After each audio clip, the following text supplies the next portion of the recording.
स्वागत है आप लोगों का इंडियन इकोनॉमिक डेवलपमेंट क्लासेस में। थर्ड चैप्टर हमारा चल रहा है, जिसमें हमने लास्ट वीडियो में स्टार्ट किए थे क्वेश्चंस।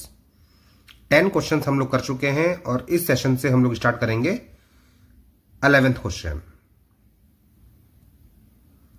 Question number 11।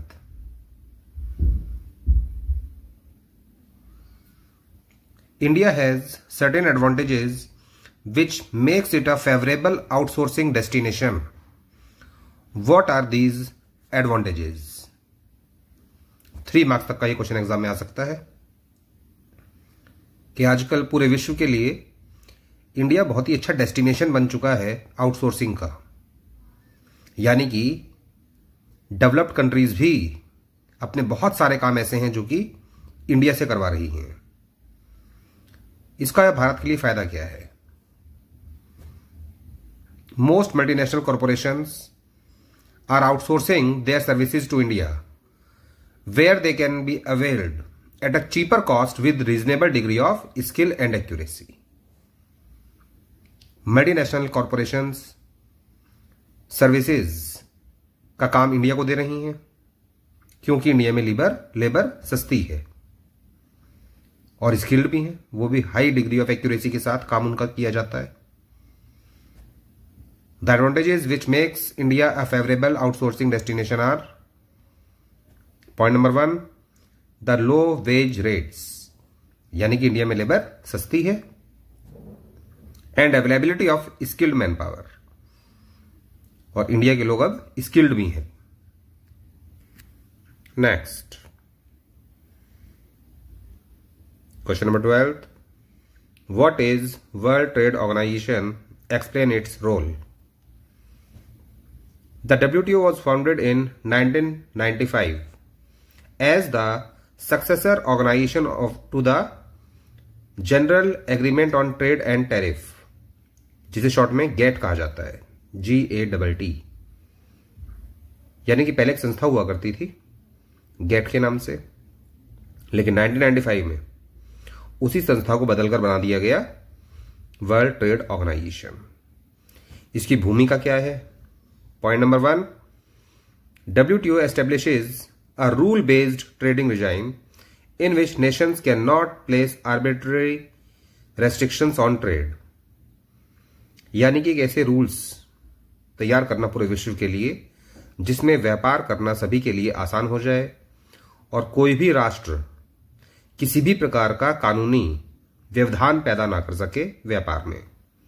यानी कि कोई भी देश ऐसा रूल ना बनाए कि दूसरे देश उसके अंदर आके व्यापार नहीं कर सकते हो, या फिर इंपोर्ट एक्सपोर्ट पर कोई रेस्ट्रिक्शन लगा दे।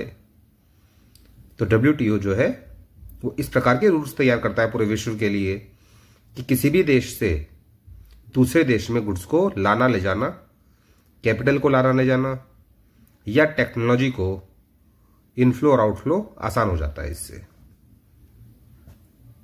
Number 2, its purpose is to enlarge production and trade of services. WTO का मेन पर्पस है कि हर एक देश के प्रोडक्शन को बढ़ाना एंड ट्रेड ऑफ सर्विसेज, और केवल गुड्स के ही व्यापार को नहीं बल्कि सर्विसेज के व्यापार को भी बढ़ाना। To ensure optimum utilization of world resources, world में जितने भी रिसोर्सेज हैं उनका बेहतरीन प्रयोग होना चाहिए, यानी कि best utilization. And to protect the environment, लेकिन साथ साथ एनवायरमेंट को भी प्रोटेक्ट करना है। ज्यादा अच्छी टेक्नोलॉजी के चक्कर में कहीं ऐसा नहीं होना चाहिए कि हमारे जो एनवायरमेंट है वो पॉल्यूटेड हो जाए। तो किसी भी प्रकार से एनवायरमेंट खराब नहीं होना चाहिए। Point number 3, the WTO agreement covers trade in goods as well as services to facilitate international trade, bilateral and multilateral, through removal of tariff as well as non-tariff barriers। यानी WTO के agreement के अंतर्गत goods के साथ साथ services को भी cover किया जाता है, और यहां पर बाइलेटरल और मल्टीलेटरल एग्रीमेंट्स के द्वारा इंटरनेशनल ट्रेड को आसान बनाया जाता है, ताकि जो टैरिफ और नॉन टैरिफ बैरियर्स हैं वो खत्म हो जाएं and providing greater market access to all member countries. और WTO में जितनी भी मेंबर कंट्रीज हैं, एट प्रेजेंट 164 कंट्रीज हैं, उन सभी कंट्रीज को ग्लोबल एक्सेस मिल जाए मार्केट्स का, यानी कि विश्व के स्तर पर वो अपना माल कहीं भी बेच सके आसानी से। Next question number 13, name the 2 international organization whom India approached for loan to manage the crisis। जब भी देश में कोई संकट पैदा हो जाता है तो इंडिया अधिकतर 2 ही अंतरराष्ट्रीय संस्थाओं से कर्ज लेती है, जो है वर्ल्ड बैंक और IMF, International Bank for Reconstruction and Development, IBRD। पहले इसका नाम यही था, popularly known as World Bank, लेकिन अब इसे हम लोग वर्ल्ड बैंक के नाम से जानते हैं। And the international monetary fund यानी कि IMF, जो कि वर्ल्ड बैंक की ही एक शाखा है, यानी कि उसकी ब्रांच है ये। Next question number 14, why were reforms introduced in India. 1991 में एक बहुत बड़ा पॉलिसी में चेंज किया गया था भारत में, जिसे नाम दिया गया था इकोनॉमिक रिफॉर्म्स। यह क्यों किया गया था? The economy was facing problem of declining foreign exchange. हमारी अर्थव्यवस्था में फॉरेन करेंसी लगभग खत्म होने के कगार पर थी। इतनी करेंसी भी नहीं बची थी फॉरेन करेंसी कि उससे देश का एक हफ्ते का काम चल सके। ग्रोइंग इंपोर्ट्स लगातार बढ़ते जा रहे थे without matching size in exports, बल्कि उस हिसाब से एक्सपोर्ट नहीं हो रहा था। और यही कारण है कि फॉरेन करेंसी देश में आ कम रही थी और ज्यादा रही थी, और बची ही नहीं थी। पेमेंट कहां से करते फिर एक्स्ट्रा, जिसकी वजह से देश में महंगाई बहुत ज्यादा हो गई थी and high inflation. Thus economic reforms were introduced in 1991। इसलिए 1991 में रिफॉर्म्स को लागू करना पड़ा, due to a financial crisis, क्योंकि देश में वित्तीय संकट पैदा हो गया था, and pressure from international organizations. और ये वर्ल्ड बैंक और IMF जो अंतर्राष्ट्रीय संस्थाएं हैं, ये भारत पर दबाव बनाने लगी कि आपको उनके हिसाब से ही पॉलिसीज बनानी पड़ेंगी, और हमारे देश ने जो रेस्ट्रिक्शंस लगाए हुए थे मल्टीनेशनल कंपनीज पर, उन रेस्ट्रिक्शंस को खत्म करना पड़ेगा। तो ये कारण था जिसकी वजह से इंडिया में 1991 में रिफॉर्म्स को लागू किया गया था। Question number 15, what was the thrust of the new economic policy in 1991। The thrust of the new economic policy in 1991 was towards creating a more competitive environment, ताकि देश के अंदर जो एनवायरमेंट है उसे कॉम्पिटिटिव बनाया जाए। पहले तो कंपटीशन को खत्म किया हुआ था कि मल्टीनेशनल कंपनीज भारत में आ नहीं सकती, और इसी वजह से हमारे देश की जो इंडस्ट्रीज हैं वो अपने आप को अपग्रेड नहीं कर रही थी, और इसी वजह से कस्टमर का नुकसान हो रहा था। कस्टमर को क्वालिटी वाइज आइटम अच्छा नहीं मिल रहा था, और आइटम्स भी महंगे मिल रहे थे। कंज्यूमर्स के पास चॉइस थी नहीं। लेकिन न्यू इकोनॉमिक पॉलिसी से एनवायरमेंट को, बिजनेस एनवायरमेंट को थोड़ा कॉम्पिटिटिव बनाया गया। The thrust of the new economic policy in 1991 was towards creating a more competitive environment in the economy and removing the barriers to entry and growth of firms। और जो barriers थे उन्हें खत्म कर दिया गया, ताकि देश के अंदर जो फर्म्स हैं वो ज्यादा विकास कर सकें। इसी वजह से न्यू इकोनॉमिक पॉलिसीज को यानी NEP को अपनाया गया था। Give the meaning of liberalization. Liberalization means freeing the Indian businesses and industries from unnecessary controls and restrictions। यानी गवर्नमेंट के द्वारा बिजनेस और इंडस्ट्रीज पर जो बिना मतलब के नियंत्रण और रोक लगा रखी थी, अननेसेसरी कंट्रोल्स एंड रेस्ट्रिक्शंस, उनको खत्म करने के लिए और बिजनेस और इंडस्ट्रीज को फ्री करने के लिए अपनाया गया था liberalization. Question number 17, name the areas in which a few liberalization measures were introduced in 1980s। 1990 में तो बहुत बड़ा चेंज किया था 91 में, लेकिन 1980 में भी कुछ लिबरलाइजेशन किया गया था। वो कौन कौन से क्षेत्र थे जिनमें 1980 में लिबरलाइजेशन किया गया था? एक्जिम पॉलिसी यानी कि export import policy, technology upgradation, fiscal policy जो सेंट्रल गवर्नमेंट की पॉलिसी होती है related with revenue and expenditure, and foreign investment. ये कुछ क्षेत्र थे जिनमें 1980s में ही कुछ हद तक लिबरलाइजेशन कर दिया गया था, लेकिन ढंग से जो हुआ था वो तो 1991 के बाद ही हुआ था।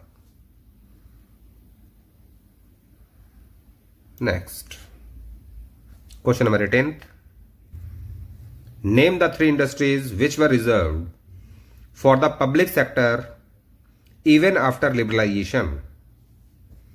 लिबरलाइजेशन के बाद भी ऐसी कौन कौन सी 3 इंडस्ट्रीज हैं जो गवर्नमेंट के पास ही रही, यानी कि पब्लिक सेक्टर के पास? तो ये इंडस्ट्रीज थी defence equipment, atomic energy generation and railway transport. ये वो 3 इंडस्ट्रीज थी जो लिबरलाइजेशन के बाद भी सरकार ने अपने पास ही रखी थी, अर्थात इनको प्राइवेटाइज नहीं किया गया था। Question number 19, industrial licensing was abolished for almost all products except a few categories. 1991 के बाद किसी भी इंडस्ट्री पर अब दबाव नहीं था कि आपको लाइसेंस लेना पड़ेगा प्रोडक्शन करने के लिए, लेकिन कुछ इंडस्ट्रीज को छोड़कर, कुछ इंडस्ट्रीज तो ऐसी हैं जिनमें अभी भी प्रोडक्शन करने के लिए या फिर आइटम को सेल करने के लिए लाइसेंस की आवश्यकता पड़ती है। एन्यूमरेट देम, हमें उनके नाम बताने हैं कि ऐसी कौन कौन सी इंडस्ट्रीज हैं जिनमें लिबरलाइजेशन के बाद भी लाइसेंस की आवश्यकता पड़ती थी। Industrial licensing was abolished for almost all products except alcohol, cigarettes, hazardous chemicals जो खतरनाक केमिकल्स होते हैं, इंडस्ट्रियल एक्सप्लोजिव्स यानी कि इंडस्ट्रीज में काम आने वाले विस्फोटक पदार्थ, electronics, aerospace and drugs and pharmaceuticals. कुछ नशीली दवाई होती हैं जिनमें अभी भी लाइसेंस की आवश्यकता पड़ती है। बिना लाइसेंस के ना उनको बनाया जा सकता है ना ही उनको बेचा जा सकता है। Next question number 20, why did RBI have to change its role from controller to facilitator of financial sector in India? Important question है, ध्यान रखिएगा। पहले आरबीआई का काम एक कंट्रोलर का था, लेकिन अब आरबीआई का काम एक फैसिलिटेटर का है, अर्थात फाइनेंशियल सेक्टर में आरबीआई अब फैसिलिटीज ज्यादा देता है और अपना नियंत्रण जो है थोड़ा कम कर दिया है। ऐसा क्यों? RBI had to change its role from controller to facilitator of financial sector in India to allow banks to take independent decisions, ताकि जो बैंक्स हैं वो अपने आधार पर जो है वो डिसीजंस ले सकें आत्मनिर्भर होकर। पहले डिसीजंस नहीं ले सकता था कोई भी बैंक अपने हिसाब से, उसे हर एक बात फॉलो करनी पड़ती थी आरबीआई की। लेकिन 1991 के बाद बैंक को अलाउ कर दिया गया, उनको छूट दे दी कि आप इंडिपेंडेंट डिसीजंस लीजिए on many matters without consulting, यानी कि आपको उसके लिए आरबीआई से कंसल्ट करने की आवश्यकता नहीं है।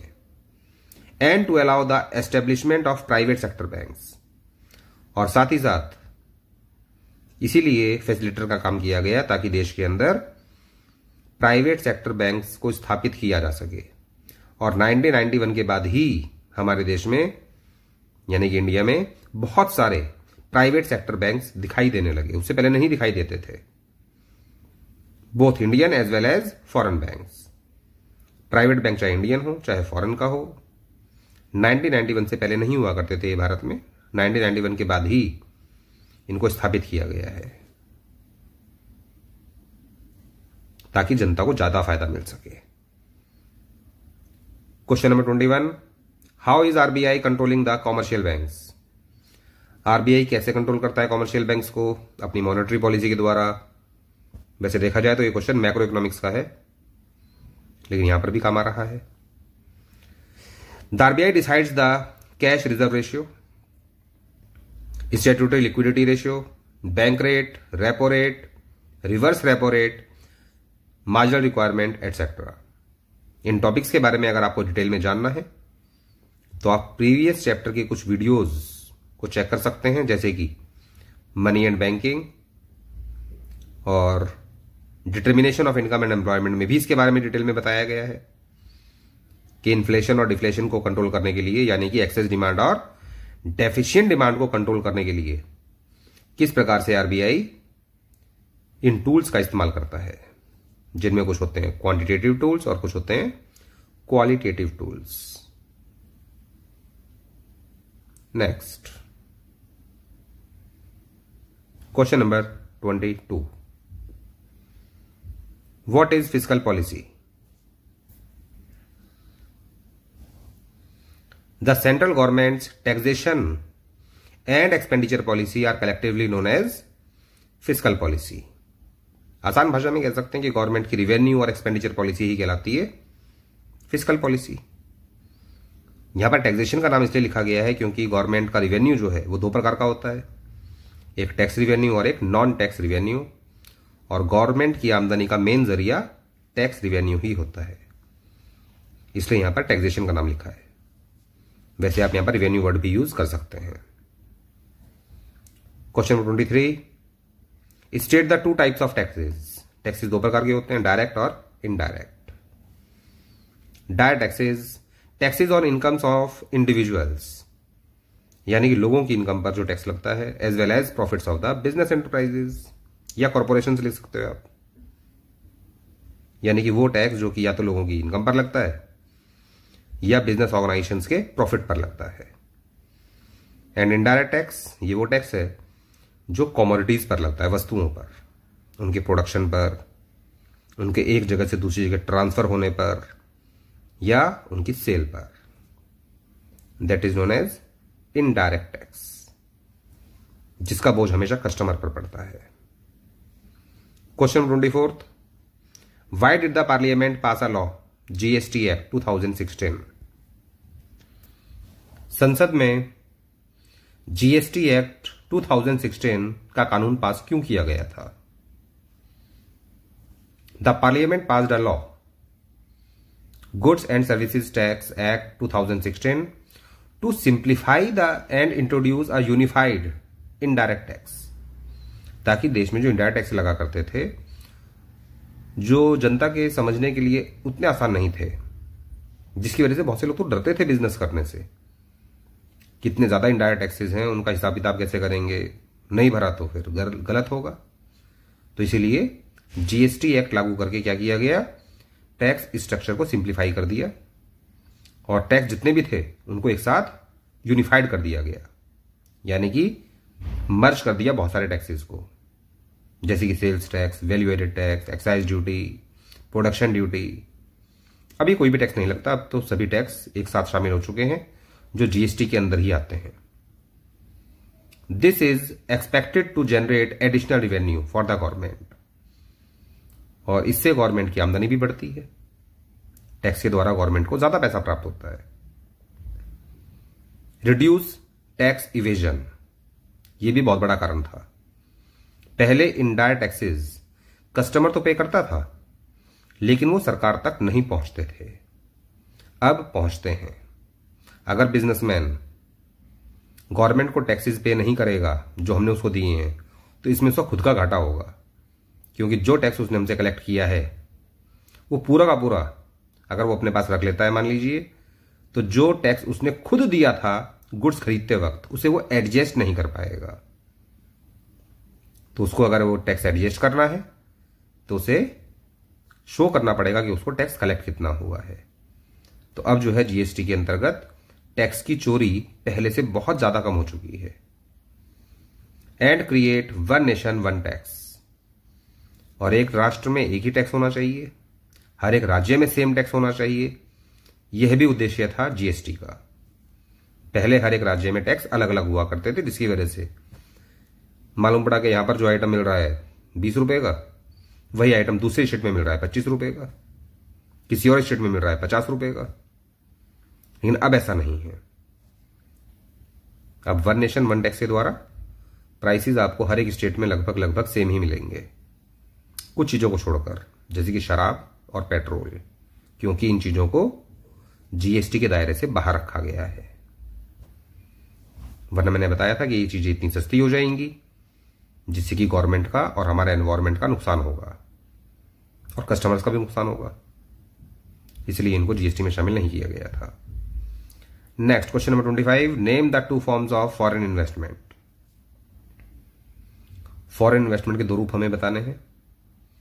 एक यहां पर बताया गया एफडीआई, फॉरेन डायरेक्ट इन्वेस्टमेंट, और दूसरा बताया गया है फॉरेन इंस्टीट्यूशनल इन्वेस्टमेंट।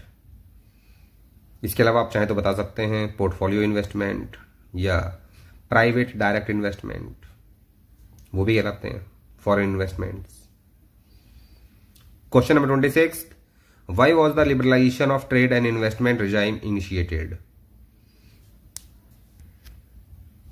व्यापार और निवेश, ट्रेड और इन्वेस्टमेंट में लिबरलाइजेशन क्यों शुरू किया गया था। Liberalisation of trade and investment was initiated to increase international competitiveness, ताकि अंतर्राष्ट्रीय स्तर पर कंपटीशन को, प्रतियोगिता को बढ़ावा दिया जाए। प्रतियोगिता किस चीज की? गुड्स बेचने की, गुड्स बनाने की, टेक्नोलॉजी की प्रतियोगिता, ताकि इसका फायदा मिले कस्टमर्स को। And also foreign investments and technology into the economy. और उसका दूसरा फायदा यह था कि इससे जो फॉरेन इन्वेस्टमेंट है वो भारत में आने लगी थी, टेक्नोलॉजी भारत में आने लगी थी। इन्वेस्टमेंट भारत में कैसे आने लगी, ऊपर बताया था अभी इसके बारे में आपको, एफडीआई और फॉरेन इंस्टीट्यूशन इन्वेस्टमेंट के द्वारा, एफआईआई। इसके अलावा पोर्टफोलियो इन्वेस्टमेंट भी होता है, उसके द्वारा भी काफी कैपिटल इंडिया में आती है और पैसा इंडिया में इन्वेस्ट किया जाता है फॉरेनर्स के द्वारा। The main aim was also to promote the efficiency of local industries. और साथ ही साथ ट्रेड और इन्वेस्टमेंट को लिबरलाइज करने का उद्देश्य था कि लोकल इंडस्ट्रीज जो हैं उनकी एफिशिएंसी को इंक्रीज किया जाए, उनको बढ़ावा दिया जाए। And adoption of modern technologies, और साथ ही साथ देश में मॉडर्न टेक्नोलॉजीज को भी अपनाया जाए, क्योंकि लिबरलाइजेशन के बाद मॉडर्न टेक्नोलॉजीज भी भारत में आनी शुरू हो चुकी थी। और आज की डेट में तो आप देख ही रहे हो किस किस प्रकार की टेक्नोलॉजीज हैं इंडिया में। Why are tariffs imposed. Tariff क्यों लादा जाता है? टैरिफ लगाने का कारण है ताकि इंपोर्ट जो है उस पर रेस्ट्रिक्शंस लगाए जा सकें और देश के अंदर जो डोमेस्टिक इंडस्ट्रीज हैं उनको कंपटीशन से प्रोटेक्शन दी जा सके।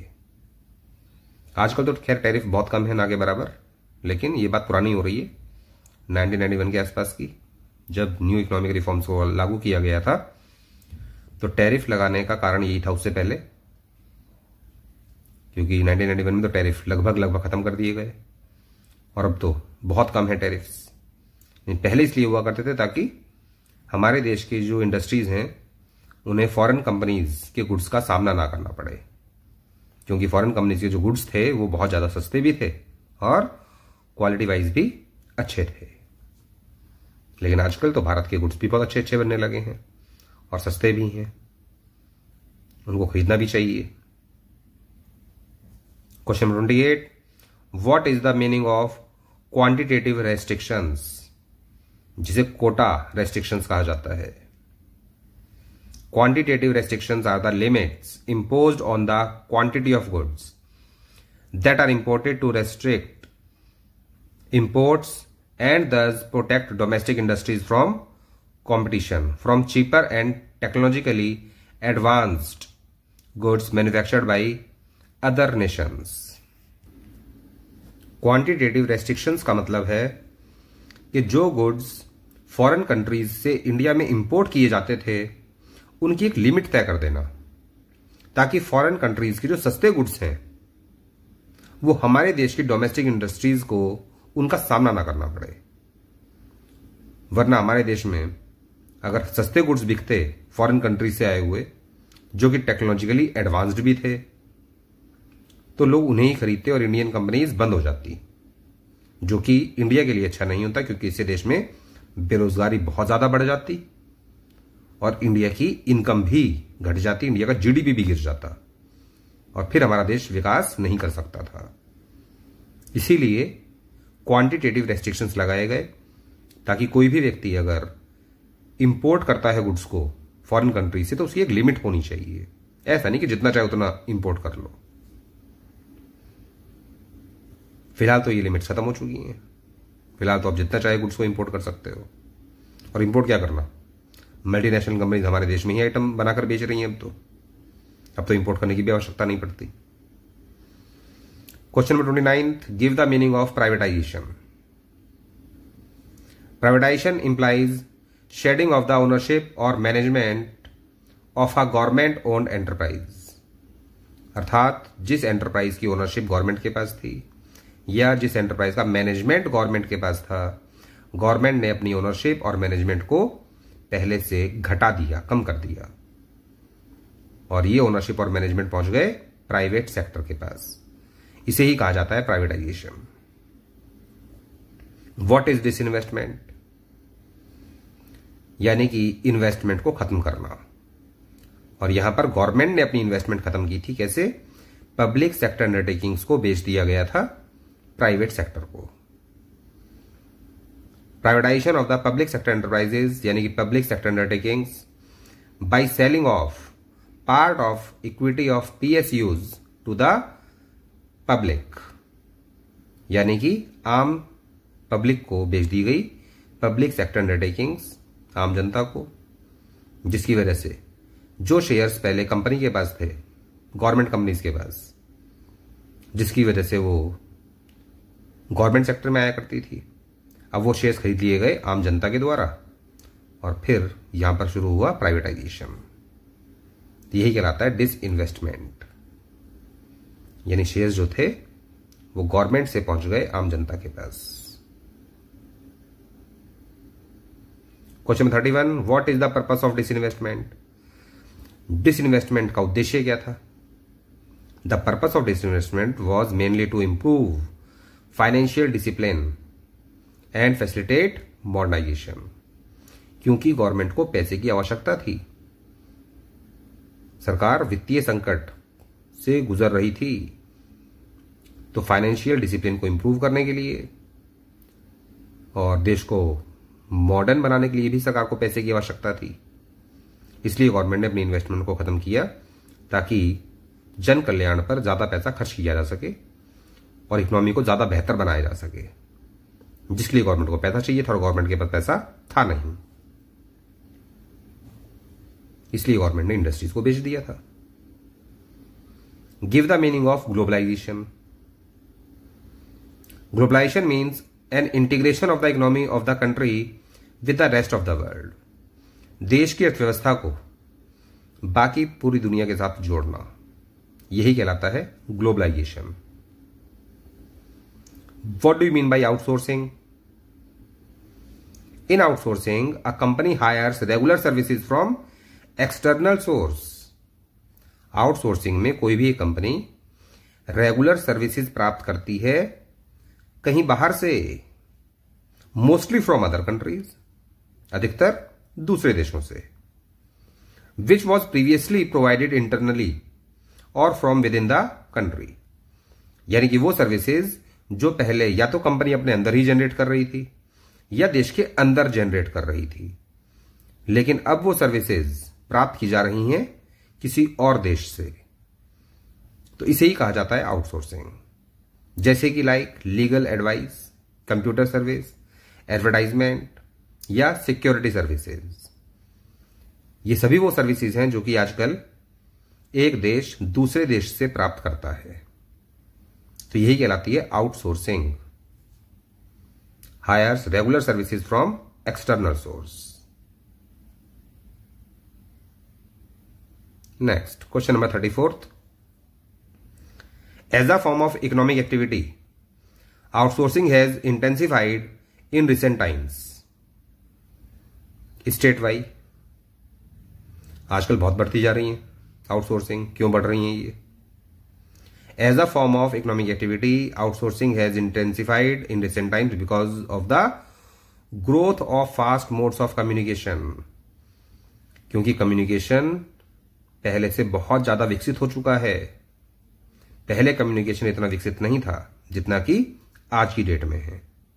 इसी वजह से फॉरेन की बहुत सारी कंपनीज ऐसी हैं जो कि अपने कम्युनिकेशन के काम इंडिया से पूरे कराती हैं. जैसे कि कॉल सेंटर्स वगैरह हैं इंडिया में बहुत सारे, जो आउटसोर्सिंग के जरिए अपनी सर्विसेज दे रहे हैं बाकी पूरे विश्व को. और कॉल सेंटर्स के मामले में वैसे भी इंडिया नंबर 1 है. Particularly the growth of information technology, और खासकर इंफॉर्मेशन टेक्नोलॉजी के मामले में, जिसमें हैदराबाद ने बहुत ज्यादा नाम कमाया है, जिसकी वजह से उसे नाम दिया गया साइबराबाद. अब इंडिया में ऐसे बहुत सारे सॉफ्टवेयर्स डेवलप होते हैं जो सॉफ्टवेयर्स इंडिया प्रोवाइड करता है बाकी पूरे वर्ल्ड को. इसी वजह से आउटसोर्सिंग पहले से काफी बढ़ गई है. Number 35, list the name of the services which are being outsourced by companies in developed countries to India. विकसित देश ऐसी कौन कौन सी सर्विसेज हैं जो भारत से प्राप्त कर रहे हैं आउटसोर्सिंग के जरिए. Voice based business processes, popularly known as BPO. BPO का मतलब बिजनेस प्रोसेस आउटसोर्सिंग. और कॉल सेंटर्स. वैसे देखा जाए तो बीपीओ का मतलब कॉल सेंटर नहीं होता, लेकिन इंडिया जो है वो इतनी ज्यादा कॉल सेंटर की सर्विसेज बाकी पूरे विश्व को दे रहा है कि कॉल सेंटर्स को ही अब बीपीओ कहा जाने लगा है. सेम इसी प्रकार से record keeping, accountancy, banking services, music recording और फिल्म एडिटिंग, ये वो सर्विसेज हैं जो कि आजकल इंडिया के द्वारा बाकी पूरे विश्व को ये सर्विसेज दी जा रही हैं. Next, question number 36. When and why was GATT established? GATT means General Agreement on Tariffs and Trade. इसकी स्थापना कब की गई थी और क्यों की गई थी? GATT was established in 1948 with 23 countries at the Global Organization to administer all multilateral trade agreements by providing equal opportunities to all countries in the international market for trading purposes. GATT की स्थापना की गई थी 1948 में, और तब इसकी 23 countries members हुआ करती थी, जिसका मेन मकसद था मल्टीलेटरल ट्रेड एग्रीमेंट्स को बढ़ावा देना. यानी कि अगर कोई भी एक देश दूसरे बहुत सारे देशों के साथ व्यापार का एग्रीमेंट कर रहा है कॉमन डॉक्यूमेंट पर, तो उसे कहा जाता है मल्टीलेटरल ट्रेड एग्रीमेंट, ताकि हर एक देश को इक्वल अपॉर्चुनिटी मिले और हर एक देश इंटरनेशनल मार्केट में ट्रेडिंग आसानी से कर सके. यानी कि कोई भी एक देश दूसरे देश में आसानी से इंपोर्ट एक्सपोर्ट कर सके, गुड्स का, सर्विसेज का, टेक्नोलॉजी का, कैपिटल का. At present WTO has 164 members. फिलहाल ये संस्था खत्म हो चुकी है. इस संस्था को ही बदलकर नाम रखा गया वर्ल्ड ट्रेड ऑर्गेनाइजेशन, और फिलहाल इसमें 164 मेंबर्स हैं, जिसमें 25 देशों की गवर्नमेंट जो है इसको चला रही है. यानी कि इसके ऑब्जर्वर हैं वो मेन, जो कि इसकी देखरेख कर रहे हैं कि इस संस्था के रूल्स क्या होने चाहिए, etcetera. How is the growth of an economy measured in economics? Economics में अर्थव्यवस्था की ग्रोथ को मेजर करने का तरीका होता है रियल जीडीपी को मेजर करना. यानी कि वो जीडीपी जो कि कांस्टेंट प्राइसेस पर मेजर की जाती है, यानी कि बेस ईयर के प्राइस पर, क्योंकि उसी से पता चलता है कि एक्चुअली हमारी इकोनॉमी डेवलप हो रही है या नहीं हो रही, उसमें ग्रोथ है या नहीं है. The growth of GDP increased from 5.6% during 1980-91 to 8.2% during 2007 to 2012। यानी कि हमारा जीडीपी का जो ग्रोथ था वो काफी बढ़ गया है पहले 5.6% था ग्रोथ, अब 8.2% पर आ गया था 2007 और 12 के बीच। This growth is mainly driven by growth in which sector, अर्थात जीडीपी में जो इतना तेजी से विकास हुआ, लगभग 5.5% से ये 8% से ऊपर पहुंच गया, ये किस सेक्टर की वजह से हुआ? तो भाई ये हुआ सर्विस सेक्टर की वजह से। The growth of GDP is mainly driven by growth in the service sector, क्योंकि आपको पहले भी बताया था हमारे देश में अब ऐसी बहुत सारी ऑर्गेनाइजेशंस हैं जो कि अपनी सर्विसेज बाकी पूरे विश्व को दे रही हैं। तो सर्विस के मामले में इंडिया बहुत आगे है फिलहाल,